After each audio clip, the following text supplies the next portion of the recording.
Oil prices rallied to 24% today because Donald Trump is stimulating the economy. He's dumping over $1.3 trillion to stimulate the economy and take care of those that are greatly affected by COVID-19.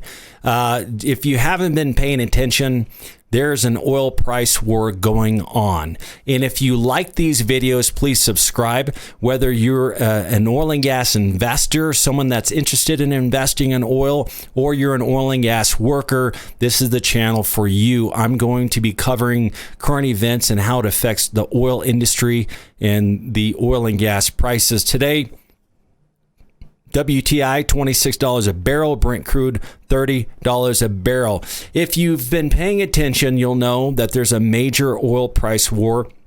It all started between Saudi Arabia and Russia when Russia, instead of curbing production and agreeing with OPEC, Saudi Arabia, they broke the alliance and said, you know what, we're going to pump as much oil into the industry to tank oil prices so we could take out shale, because it doesn't make any sense to curb production, giving shale the opportunity to take more market share and make billions and billions of dollars, while Saudi Arabia and Russia are caught holding the bag. And Russia's only option is to pump until shale is put out of their misery. But the question is, how long can Russia sustain this oil price war? Saudi Arabia could outlast all of us. They've been producing oil for years, and they are the only ones that could produce it at a level that's profitable at these prices. Okay. Now, Russia is just now starting to take a major hit with the coronavirus. Russia prepares for a surge in coronavirus cases. They're about to get a taste of what the coronavirus does to a country, and it's starting to spread like wildfire out there. And so this is one more straw that could break the camel's back of the Russian economy. Not only that, crashing ruble puts Russia's central bank in a bind. And so they are scrambling, trying to save the ruble. Okay. Their prices are, the ruble is crashing. The coronavirus is growing, and 65% of their GDP is oil. And without oil, they are a sitting duck. And so they're in the same boat as everybody else.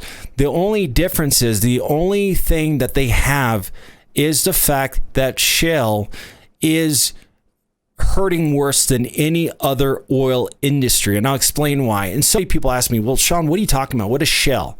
Shell is not Shell, the Shell oil and gas company, Shell Oil, like where you go fill up your gas tank. Shell is actually a rock underneath the ground. Okay. Shale was not producible until they invented a technology called fracking. Shale is too low of a porosity. The permeability is too low to extract oil out of it. That's why they call it tight oil. Okay. Now, Chevron and all the major oil and gas companies, they didn't have any more conventional oil plays. A conventional oil play is profitable at these prices today. That's why they were able to drill wells back when oil prices were only $10 a barrel. The problem is that when you have $10 to $20 billion to spend to develop, there's no more conventional plays large enough to handle that capacity. But Shell is massive. It's huge. It covers hundreds and hundreds of square miles, and it's a resource play. But the problem is that you can't extract oil from it until fracking. Fracking is very expensive. Fracking is where they with high amounts of pressure, with slick water and sand, they burst through the structure. They used to use dynamite to explode the structure, to break up the structure to allow oil and gas to flow through freely. Now they have a precise frac that not only goes out miles and miles, but it also prevents the structure from caving in like dynamite would do, so the oil and gas could flow through freely. But the problem is, this costs millions and millions of dollars to develop. And so Shell is the most expensive barrel of oil to produce.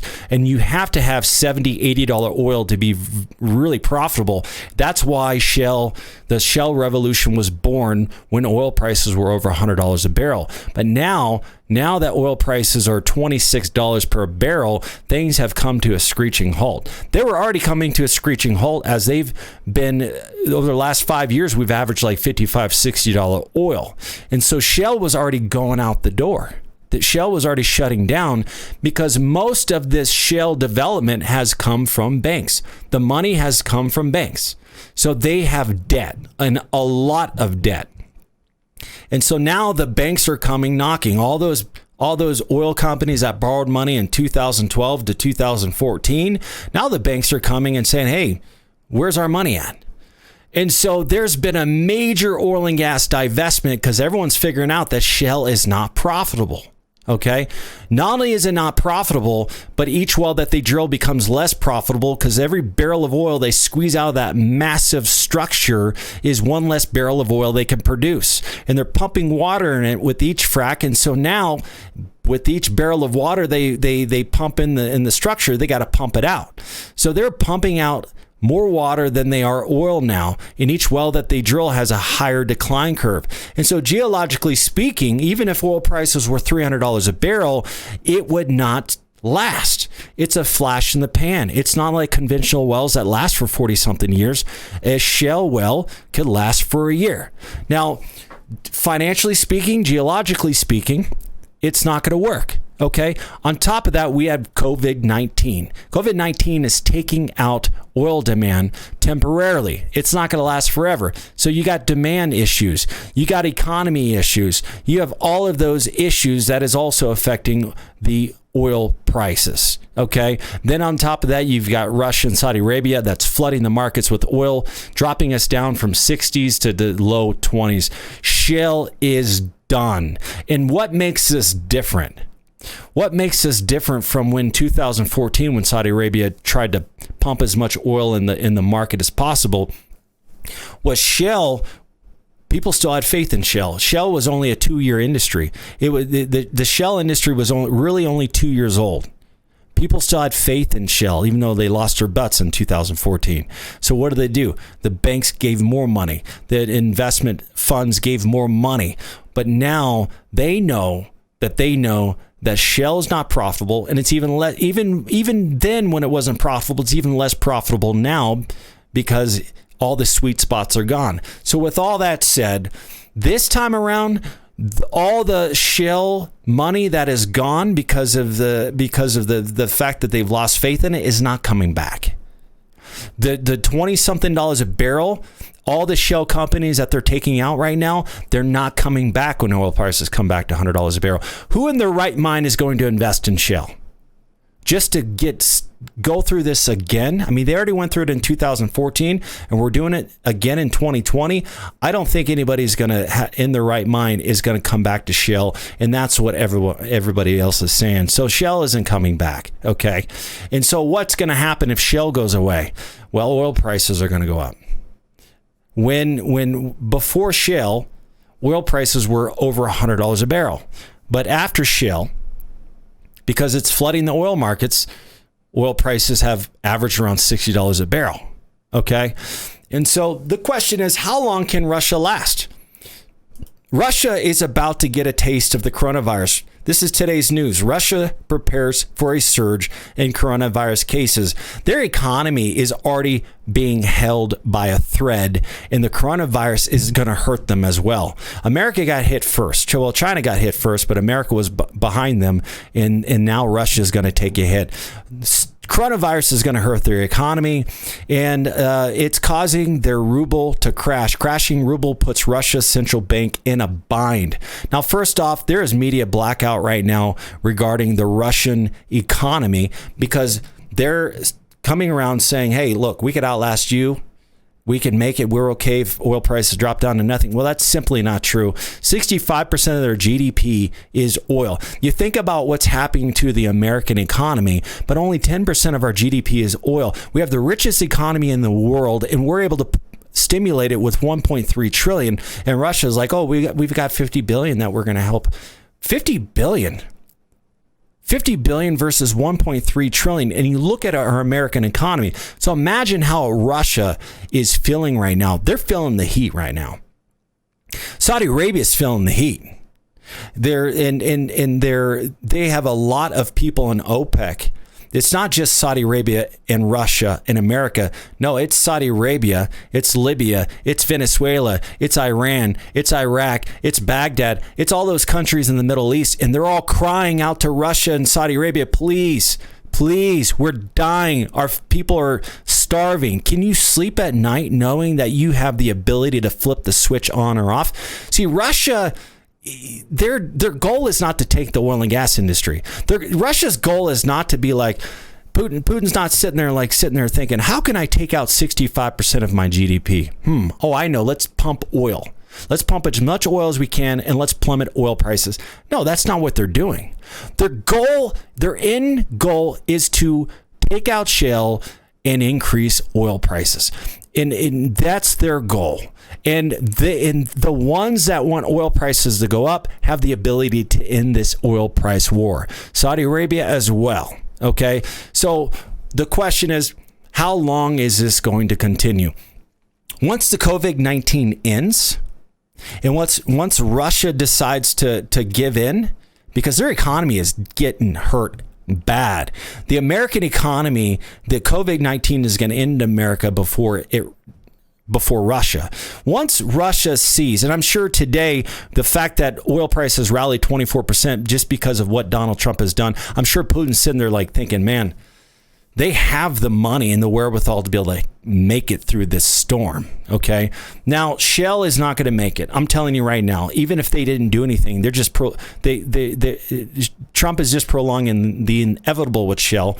And Putin's trying to speed up the process, okay? It is inevitable, even if oil prices are 300, Shell's going to, geologically speaking, if you're a geologist, engineer, if you understand oil and gas at all, you would know that Shell is a flash in the pan. It's not going to last. Doesn't matter what anybody does. So Russia, how long are they going to do this? America could outlast them. The coronavirus is going to end. The markets are going to rally in the stock market. In the oil and gas market is going to rally because Shell is going out. There's a massive divestment in oil. Less people are investing in oil today than ever before. Why? Because oil prices are $26 a barrel. Why? Because Shell is dying. And everyone thinks that Shell is king. They think Chevron, the Chevron oil and gas and Shell oil and gas and Texaco and British Petroleum, all the major oil companies that are massively indebted to Shell are the face of the oil and gas industry. It is not true. That didn't start happening until 2012. But right now, the only way you can make money in oil and gas is not on the stock market, not in Shell especially, is conventional oil drilling. If you could drill a well for $600,000 and it produces 50 barrels a day, that's grossing $400,000 a year. It's not. It's still profitable at these prices. Okay, and so here we are. Is Russia going to end this oil price war? Is Saudi Arabia going to end this oil price war? What is America going to do? Are we going to continue to stimulate? Is shale going to continue to fall? That is the question on all of our minds. I personally believe shale is going to fall. And I personally believe we're going to see the biggest oil price rally we've ever seen ever before. But the question is, how long is this going to take? And is Russia patient enough? Putin just signed documents and changed the rules of the law so he could reign in power until the 30s. No one's ever done that before. Putin is looking at the long game. And the long game is, I got to succeed now because elections are coming and I have to prosper my kingdom now. And he's willing to do whatever it takes to make that happen. But if he pumps so much oil, pricing him out of the oil and gas markets, destroying his economy, then he's doing the exact opposite of what his goal here is. But he can't outlast Saudi Arabia. He can't outlast Shell. So what is he going to do? Is he going to use his military? Is he going to use his power? I mean, because back in 2014, he did not have the military or the footprint in the Middle East that he has today. And when I say 2014, that's when Saudi Arabia tried to pump as much oil as they can, just like they are doing now. Russia's in a different position, and their alliance with Saudi Arabia has ended. It's over. And these are fighting. Saudi Arabia might as well drop a bomb on Russia because Saudi Arabia is destroying Putin's economy by pumping all this oil. And by in the things that Saudi Arabia has done to Russia, I'm telling you right now, Putin is angry. Iran dropped bombs on Saudi oil fields. Iran and Russia are allies. I wouldn't be surprised if Russia is using Iran to drop bombs on key oil fields. Anything is game right now. Russia knows that they have so much pride. They said, okay, we're going to pump as much oil until we destroy Shell and we destroy you, Saudi Arabia, but they know they can't. So what do? Does Putin get on and say, hey, we lose this battle? Oh, hey, Russian government, I want to let you know that I made a mistake. I destroyed the economy, and this didn't work. This reckless game of chicken of the oil price war that I played, I lost.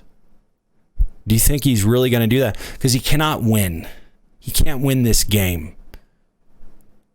He's not going to win. So the question is he going to humble himself and go back to the young prince who he probably can't even stand? He probably... Late at night, he probably punches his pillow thinking about how he's going to have him assassinated. I wouldn't be surprised, man. Putin's crazy, man. You've watched any documentaries about this guy. So what is Putin thinking? What are they planning? Why are they in immediate blackout right now? What are they doing as far as military? Okay, we're talking about a guy that told Donald Trump and the most powerful military in the world, stay out of Venezuela. Anybody that has the balls to do that isn't afraid of a young Saudi prince. So what's going to happen? Is Saudi Arabia going to give in? Is Russia going to give in? Is Shell going to collapse? Is oil prices going to sink the ship of the oil and gas industry? Only time will tell. I truly believe that this is the most exciting time for the oil and gas industry. I'm sorry for those that are in Shell right now. I really am. There's other opportunities out there, but those that are in conventional oil, you guys are going to make a lot of money. We're currently developing in conventional plays. I'm able to get premium leases that would have never been possible hadn't oil prices dropped this low, and it's only getting better for us. And not only can we profit at $26 oil, we could get into premium leases. And if oil prices, think about it. If oil prices go back to where they were just a month ago, 2 months ago, that means oil prices tripled. That means my profits triple. Unbelievable. And $60 oil is low. We've had $150 a barrel. So I'm very excited about this time. I'm sorry for you Shell guys. I really am. I've got friends and family in Shell. And I've even told them, I expressed to them 10 years ago, I'm like, hey, Shell's not going to work. All right, guys. I'm Sean Pruitt, president of Kingdom Exploration. If you like these videos, please subscribe to my channel. And in the description, there's more information. There's a link to request info. Thanks, and we'll talk soon.